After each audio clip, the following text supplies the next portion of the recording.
Hi there, welcome to the latest episode of my 10-minute moan. And the topic of this 10-minute moan is two very important people connected to the Rudakubana case who have suddenly stepped down from very, very important jobs. The two people involved in these surprising to many step downs are the Chief of Police of Merseyside, the Serena Kennedy, who led the investigation, and we'll all probably recognise her from the press conferences, etc. And more recently, a guy called Michael Stewart, who was the head of Prevent, who were the government body set up to keep an eye on people who they felt were being radicalised.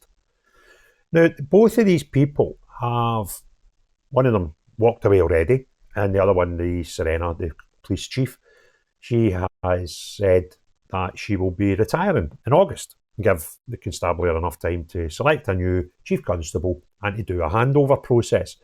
But both of them, surprisingly, seem to have done things that others were not too happy with.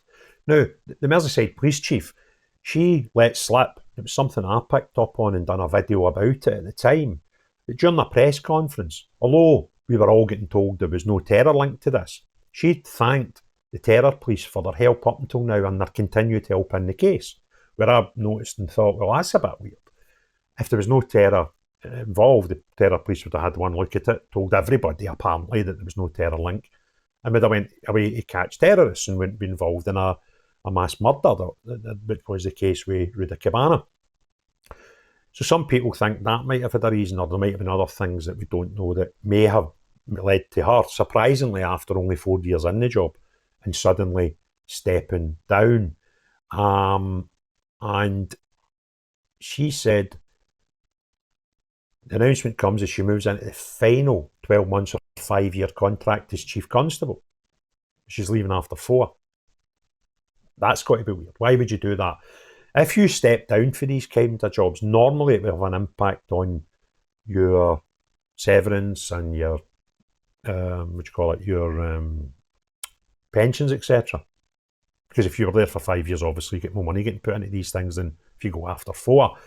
So, she took the job. She obviously took the job on the strength of being there for 5 years and is now jumping ship after 4.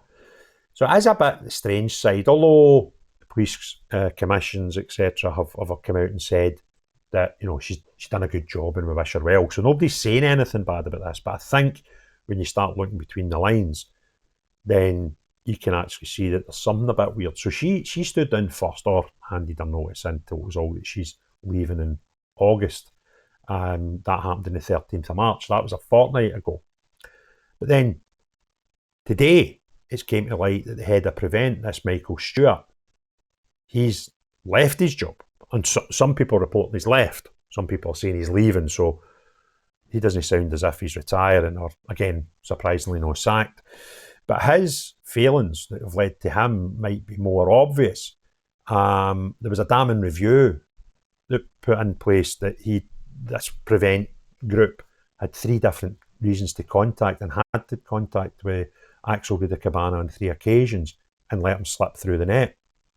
Michael Stewart's left his post as Home Secretary. Yvette Cooper has been concerned about a damning review that revealed the failures of Prevent to stop Axel Rudakubana's killing spree last July.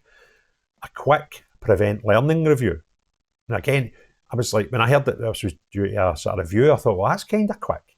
Because the rules in these types of places don't take short periods, and normally these things take sometimes years. But this Prevent learning review that was set up, it was conducted into the Southport attack, revealed that counter-terrorist police missed several opportunities to stop Rudakubana due to spelling mistakes. Also found that Prevent prematurely dismissed the threat he posed on each 3 occasions he was flagged to the programme. In addition, the Times had revealed that the report into the failings also contained errors. Even the report itself, Stewart was blamed by ministers for the controversial internal Home Office review of extremism that found that claims of 2-tier policing were radical right-wing narratives. Now, I don't think they're radical right-wing narratives. I think we've seen enough proof to suggest that there was plenty of 2-tier policing, particularly last summer, when a lot of people were put in jail for a lot of things you might not normally expect to go in jail. Stewart was blamed by ministers for a controversial internal Home Office review of extremism that found that claims of two-tier policing were radical right-wing narrative. I've just read that out twice. I beg your pardon. The report also claimed right-wing extremists frequently exploit the grooming gang scandal to promote anti-Muslim sentiment. Well, the grooming gangs were Muslims, so I don't know how stating fact could be abused by any particular stream of society. Other controversial recommendations include a proposal to increase the recording of non-crime hate incidents and widen the definition, wait for it, of extremism.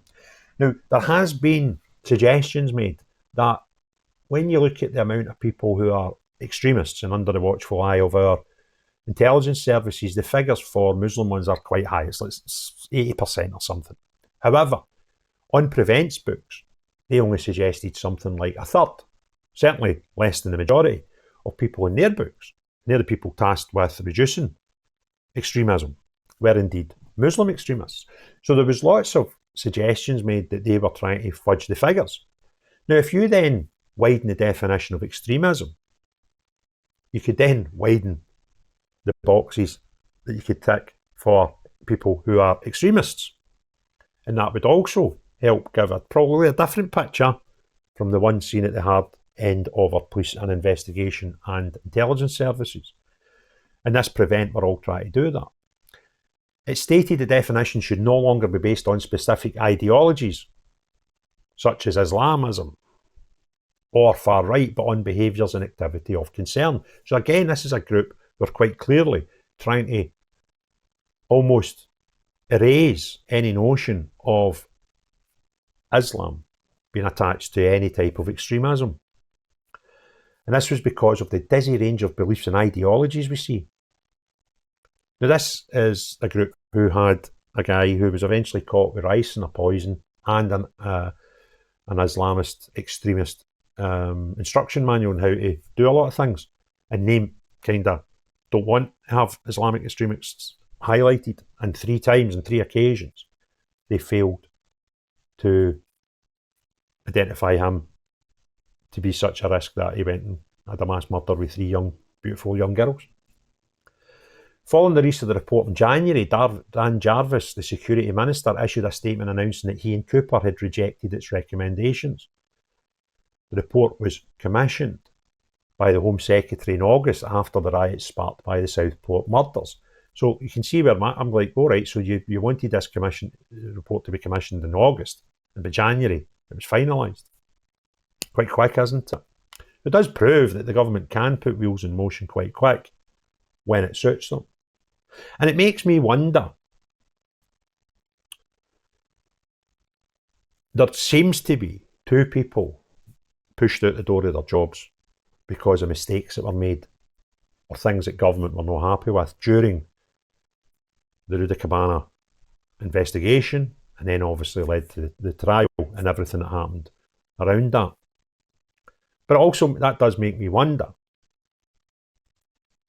is there anybody else that should have, could have, and maybe should have been pushed out their job? And is there anybody in our government that if they were given as much, particularly as this Prevent thing where they had a 4-month review, quite quick, is there anybody in the higher echelons of power that maybe get away with keeping their job?